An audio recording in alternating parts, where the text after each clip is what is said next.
بسم اللہ الرحمن الرحیم۔ معزز ناظرین السلام علیکم۔ معلوم ہوتا ہے جب مصر پر فرعون کی اکڑ اور تکبر کی وجہ سے بلائیں ٹوٹ پڑی تو فرعون بالکل بے بس ہو گیا اور اس کے درباریوں میں بے چینی پیدا ہوئی، اور ان کے وفد نے فرعون سے کہا، کیا آپ موسیٰ اور اس کی قوم والوں کو چھوڑ ہی رہیں گے تاکہ ملک میں خرابی پھیلاتے رہیں اور آپ سے منہ موڑ کر نئے خدا کا جھنڈا گاڑتے پھریں؟ یہودیوں پر پھر وہی ظلم جاری کر دے جو اس کے باپ رامسیس دوم نے ایجاد کیا تھا۔ چنانچہ درباریوں کی فریاد سن کر کہنے لگا، گھبراتے اور ڈرتے کیوں ہو؟ اسرائیلی اب بھی ہمارے چنگل میں پھنسے ہوئے ہیں، ہم پھر ان کے لڑکوں کے گلے گھونٹنے کا کام جاری کریں گے اور صرف لڑکیاں جینے دیں گے۔ اس طرح دیکھتے دیکھتے ان کی نسل ختم ہو جائے گی۔ چنانچہ فرعون کے حکم سے یہودی لڑکوں کا پھر سے قتل عام شروع ہو گیا، اور اس اندھیر پر اسرائیلیوں کی چیخیں اٹھنا شروع ہو گئیں۔ وہ حضرت موسیٰ سے بھی خفا ہو گئے اور کہنے لگے، تجھ سے پہلے بھی ہم بری طرح ستائے گئے تھے اور تیرے آنے کے بعد بھی ستائے جا رہے ہیں۔ حضرت نے انہیں ڈھاریں دیں، میری قوم والو، اللہ سے مدد مانگو اور اپنے دل مضبوط رکھو۔ یاد رکھو، یہ زمین آدمیوں کی نہیں ہے، خدا کی ہے، اور خدا ہی جسے چاہتا ہے زمین کا مالک بنا دیتا ہے۔ یہ کیا عجیب ہے، تمہارا رب تمہارے دشمن کو مٹا ڈالے اور تمہیں زمین کی حکومت دے کر دیکھے کیا کرتے ہو۔ اور اے میری قوم کے لوگو، اگر واقعی تم اللہ پر ایمان لا چکے ہو تو پھر اللہ ہی پر بھروسہ رکھو۔ تورات میں لکھا ہے کہ مصر پر جب کوئی نئی بلا ٹوٹتی، فرعون حضرت موسیٰ سے کہتا، اپنے خدا سے دعا کرو یہ بلا دور ہو جائے تو میں اسرائیلیوں کو تمہارے ساتھ جانے دوں گا۔ مگر جب حضرت کی دعا سے بلا چلی جاتی تو مکر جاتا۔ آخر یہ بلا ٹوٹی کہ ملک بھر کے سارے لڑکے ایک ہی رات میں مر گئے، آدمی ہی نہیں مویشیوں کے بھی، لیکن اسرائیلیوں کا کوئی بچا نہ مرا۔ تورات میں لکھا ہے، اور فرعون رات کو اٹھا، وہ اور اس کے سب نوکر اور سارے مصری اٹھے، اور مصر میں بڑا نوحہ تھا، کیونکہ کوئی گھر نہ رہا جس میں ایک بندہ مرا ہو۔ اس عذاب کے سامنے آخر فرعون کی گردن جھکا دینی پڑی۔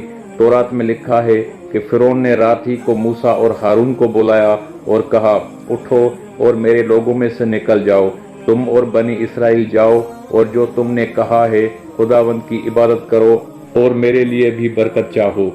اس کے بعد تورات کہتی ہے کہ بنی اسرائیل نے کمر باندھ لی، مگر جانے سے پہلے مصریوں سے چاندی سونے کے برتن اور قیمتی کپڑے بھی عارتن لے لیے، اور اس طرح انہوں نے مصریوں کو لوٹ لیا۔ غرض کہ بنی اسرائیل اس حال سے نکل گئے۔ مگر جب فرعون نے یہ سنا کہ بنی اسرائیل مصریوں کی دولت بھی لے گئے ہیں تو فرعون یہ سن کر بہت خفا ہوا اور حکم دے دیا کہ فوجیں جمع کی جائیں۔ پھر وہ خود سپہ سالار بن کر اسرائیلیوں کا پیچھا کرنے کے لیے روانہ ہوا۔ اسرائیلی بوجھل تھے، لدے ہوئے چلے جا رہے تھے، بہت تیز نہیں جا سکتے تھے، مگر فرعون اور اس کی فوج رتھوں اور گھوڑوں پر سوار تھی۔ اسرائیلیوں نے زمین پر قدم رکھے ہی نہ تھے، فرعون اپنی فوج کے ساتھ آ پہنچا۔ اسرائیلی غلامی میں رہنے کی وجہ سے ڈرپوک بن چکے تھے، دشمن کو سامنا آتا دیکھ کر کانپنے لگے، اور موسیٰ علیہ السلام سے کہا، دشمن آ گیا۔ حضرت موسیٰ نے جواب دیا، میرا پروردگار میرے ساتھ ہے، ذرا نہ گھبراؤ۔ بڑی نازک گھڑی تھی، اسرائیل نہتے تھے اور بال بچوں کے ساتھ تھے، لڑ ہی نہیں سکتے تھے، لیکن فرعون اپنی بے پناہ قوت کے ساتھ آ پہنچا تھا، مگر خدا جس کے ساتھ ہو اسے کون چھیڑ سکتا ہے۔ عین وقت پر حضرت کے پاس خدا کا حکم پہنچا، اپنی لکڑی سمندر پر مار۔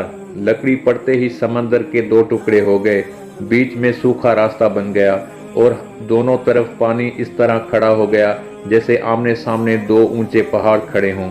حضرت موسیٰ اپنی قوم کو بیچ کے راستے سے لے چلے گئے اور سینا کی زمین میں پہنچ گئے جو سمندر کے پار تھی۔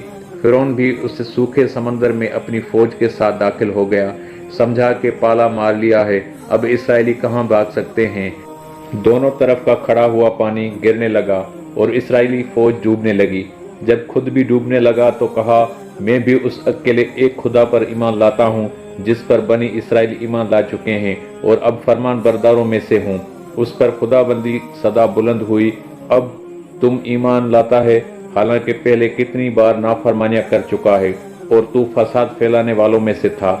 تو اب یوں ہوگا کہ ہم تیری لاش مچھلیوں کو کھانے نہیں دیں گے، بگڑنے نہیں دیں گے، اور سمندر سے باہر نکال دیں گے تاکہ تو اپنی لاش کے ساتھ ان سب انسانوں کے لیے نشانی اور عبرت بنا رہے جو تیرے پیچھے دنیا میں آئیں گے۔ اور یہ وعدہ خدا بندی پورا بھی ہو گیا۔ فرعون اپنی ساری فوج اور کنبے کے ساتھ ڈوب چکا تھا، مگر موجیں فرعون کی لاش کو خشکی پر لے آئیں۔ مصری اسے پائے تخت میں لے گئے اور دستور کے مطابق اس میں مسالے لگائے گئے اور اسے شاہی قبرستان میں دفن کر دیا گیا۔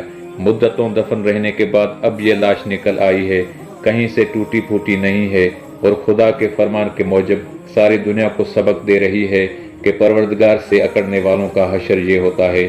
معزز ناظرین، یہ تھا حضرت موسیٰ علیہ السلام اور فرعون کا واقعہ۔ میں امید کرتا ہوں آپ کو پسند آیا ہوگا۔ ویڈیو پسند آیا ہو تو اسے لائک کریں، شیئر کریں اور مزید ایسے اسلامی معلوماتی ویڈیوز کے لیے ہمارے چینل کو سبسکرائب کریں۔